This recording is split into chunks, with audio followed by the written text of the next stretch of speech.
Bismillahirrahmanirrahim. Assalamualaikum warahmatullahi wabarakatuh. Alhamdulillahirabbil alamin. Bagaimana kabarnya anak-anak kelas 7? Semoga kita semua dalam keadaan sehat walafiat baik. Misalnya saya akan melanjutkan materi kita di bab yang ketiga, di mana kita akan sama-sama membahas tentang semua bersih hidup jadi nyaman. Pada prinsipnya atau pada konsepnya kita akan sama-sama membahas tentang bersuci. Ya, bersuci itu kalau dalam bahasa Arabnya yaitu adalah toharoh. Ya, bersuci itu adalah toharoh. Jadi kita akan lebih banyak nanti membahas tentang toharoh. Apa saja toharoh, lalu bagaimana caranya kita itu bersuci. Ya, bersuci dari bersuci dari najis dan bersuci dari hadas. Ya. Dalam sebuah hadis riwayat Muslim disebutkan bahwasanya kebersihan itu sebagian dari iman. Maka seorang Muslim, ya, ketika dikatakan dia adalah orang yang beriman, maka dia adalah orang yang selalu menjaga kebersihan. Di mana hadis tersebut menegaskan bahwasanya betapa pentingnya kebersihan bagi orang yang beriman. Jadi kita sebagai orang yang beriman, sebagai seorang Muslim, maka kita harus atau dituntut untuk selalu menjaga kebersihan. Ya, itu. Di mana kebersihan merupakan salah satu kebutuhan pokok yang tidak bisa dihindari dalam kehidupan sehari-hari. Sehingga bagaimana kita tidak akan nyaman, kita akan merasa risih, kita tidak akan merasa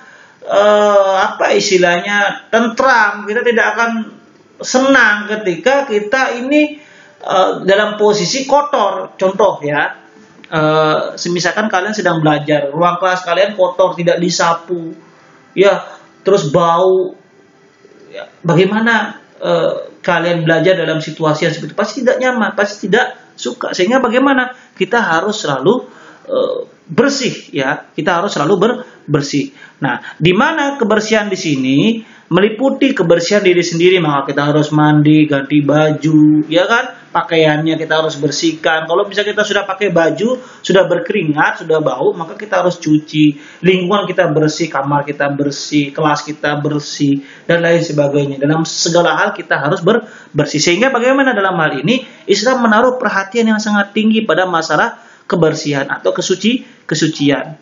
Baik kebersihan dari najis maupun kebersihan dari hadas. Nah, kita akan pelajari satu-satu pada bab ini, oke ya? Yang pertama kita harus memahami yaitu tentang pengertian toharoh. Di mana toharoh di sini artinya bersuci. Nah, bersuci ya. Bersuci dari apa? Suci dari najis dan hadas. Di mana najis di sini adalah kotoran yang menjadi sebab terhalangnya seseorang untuk beribadah kepada Allah. Jadi terhalang orang untuk beribadah. Jadi ya, kotoran yang menjadi sebab orang ini terhalang untuk beribadah kepada Allah. Sedangkan hadas adalah keadaan tidak suci pada diri seseorang Muslim yang menyebabkan ia tidak boleh sholat, tawaf, dan lain sebagainya. Jadi dalam hal ini lebih berat kondisi hadas.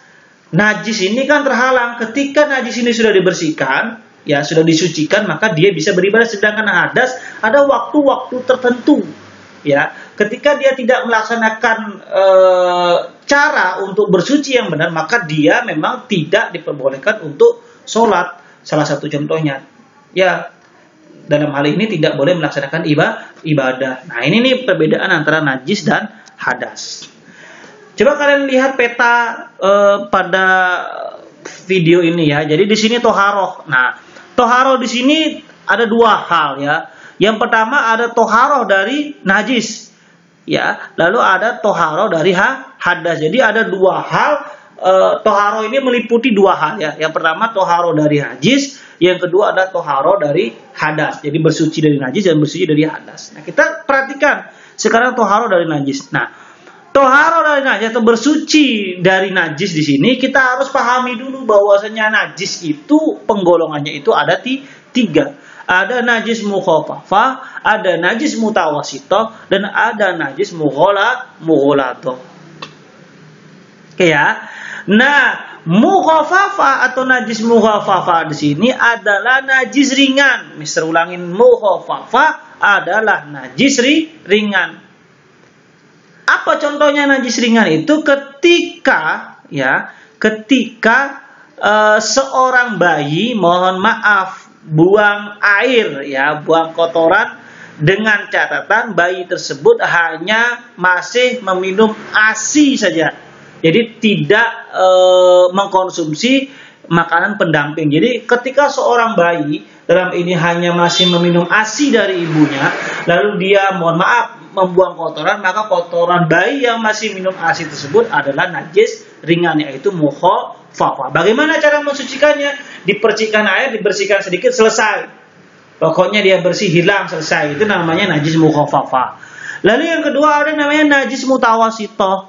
Najis mutawasitoh di sini adalah najis sedang. Contohnya apa najis sedang? Yaitu salah satunya kotoran manusia. Ya, kotoran manusia itu adalah najis sedang. Anda buang air, itu najis sedang namanya. Anak yang berusia 4-5 tahun sudah makan, sudah minum selain ASI, buang air, nah itu sudah termasuk najisnya ada najis mutawasito. Ya, darah, terus nanah itu termasuk najis mutawasito. Kotoran binatang itu semua termasuk najis mutawasito. Bagaimana cara mensucikannya? Dibersihkan, dibilas dengan air.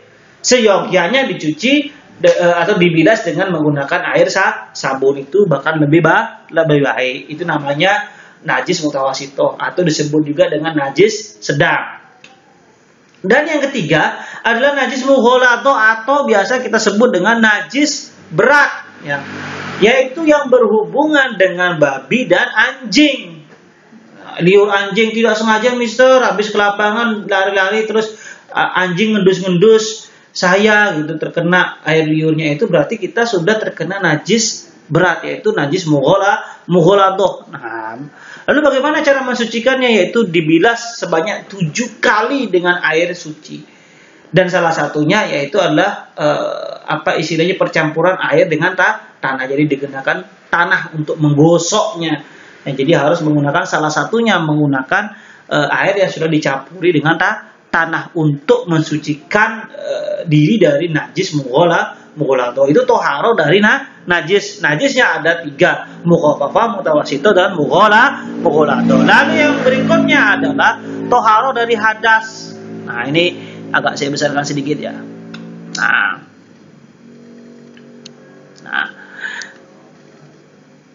kita terkena hadas kecil apabila melakukan salah satu dari 4 hal ini. Yang pertama, keluar sesuatu dari kobul, kemaluan, dan dubur.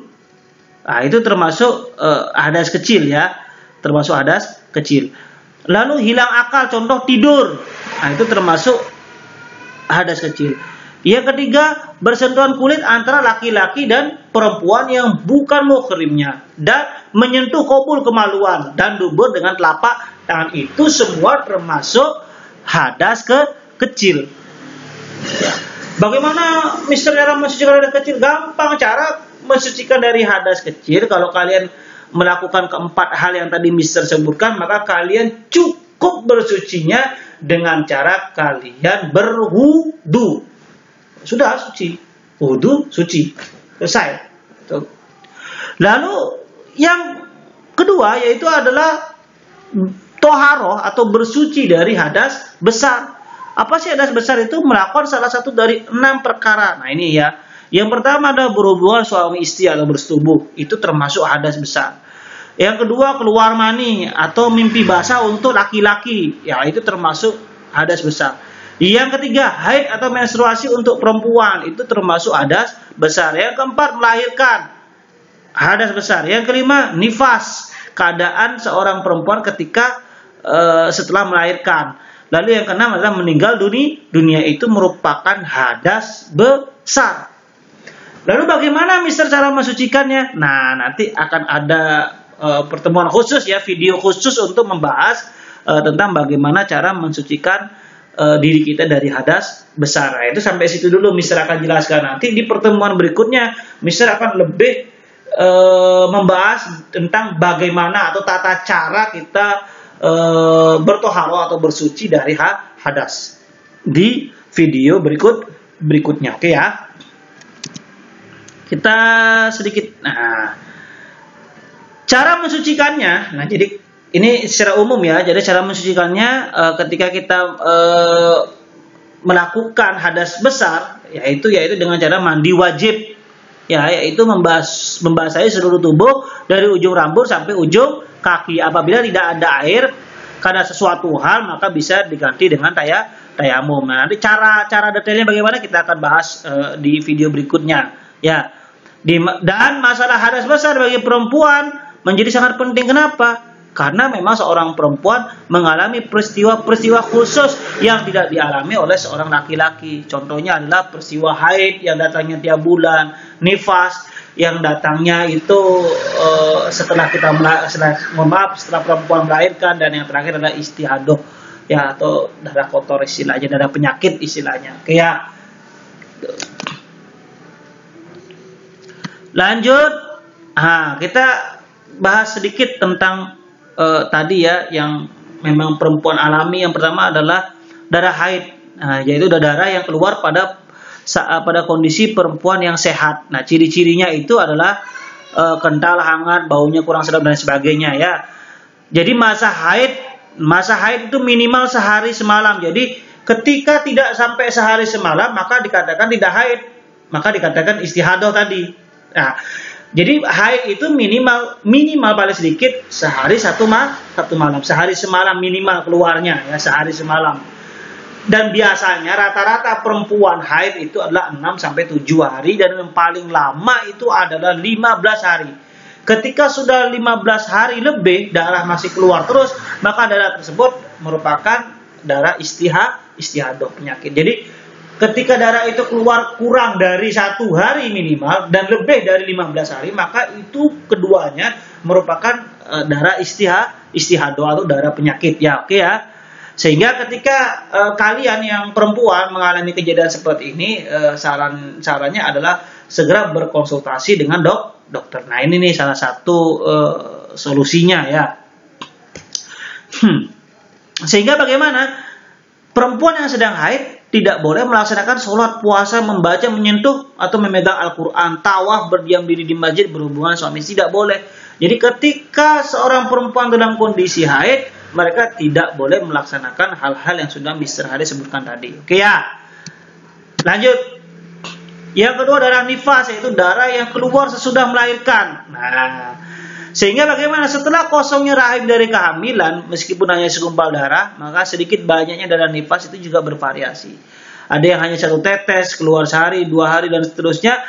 Rata-rata perempuan mengeluarkan darah nifas di sini adalah 40 hari, dan yang paling lama adalah 60 hari. Jadi ketika seorang perempuan, ibu kita, atau nanti istri-istri kita, atau kalian nanti ketika melahirkan anak, maka setelah melahirkan, mohon maaf dalam tanda kutip, mengeluarkan darah, maka darah yang keluar setelah melahirkan itu adalah darah nifas, dan itu lamanya 40 sampai 60 hari. Oke, ya. Sehingga bagaimana? Adapun cara mandi wajib untuk perempuan yang nifas sama dengan mandinya perempuan yang haid. Nanti pada pertemuan berikutnya kita akan lihat bagaimana tata caranya untuk mandi wajib atau mandi besar, ya.